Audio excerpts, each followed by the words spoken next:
Comment pouvons-nous comprendre ce que le psalmiste exprime dans le psaume 84, verset 6 ? Heureux ceux qui placent en toi leur appui. Ils trouvent dans leur cœur des chemins tout tracés. La parole nous est donnée afin que nous la vivions. Et quand nous en avons l'expérience, nous pouvons en donner l'explication. Notre vie chrétienne doit donc commencer par un plein don de nous-mêmes. Dieu doit pouvoir disposer de nous comme il le veut. C'est alors seulement que nous ferons l'expérience de sa surconduite. Certains chrétiens pensent que la sanctification se réalise parce que nous sommes enfants de Dieu. Ceci n'est pas exact, car s'il n'y a pas d'offrande de notre vie à Dieu, il ne saurait y avoir de sanctification. Nous ne connaîtrons pas de croissance et la vie ne pourra pas s'expanser.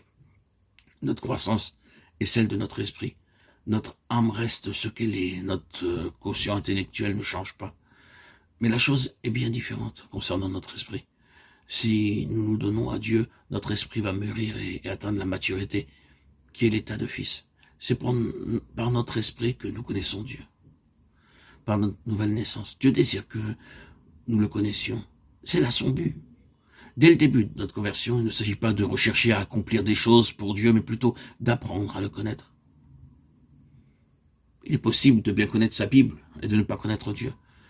Le verset 18 du chapitre 1 de l'évangile de Jean, le Fils unique qui est dans le sein du Père est celui qui l'a fait connaître, rappelle que personne n'a jamais vu Dieu le Père dans son essence et son être spirituel. C'est Dieu le Fils, Christ, qui fait connaître et qui révèle Dieu. La révélation de Dieu est donnée par Christ. Christ est Dieu. On ne peut connaître Dieu que par une révélation de Jésus-Christ. Il faut que Christ se révèle à nous pour que nous puissions voir Dieu. Cela n'est pas le privilège de quelques hommes, c'est pour chacun de nous, pour tout chrétien. Si nous parvenons à la fin de notre vie sans cette connaissance intérieure par le Saint-Esprit, nous aurons manqué le but de la rédemption. Il serait normal en vérité qu'un père ne désire pas que son enfant le connaisse. De même, en ce qui concerne Dieu, il n'est pas venu en vous pour que vous n'alliez pas en enfer, mais pour que vous le connaissiez. Le Seigneur a dit à Nicodème, si un homme ne naît de l'esprit, il ne peut voir le royaume.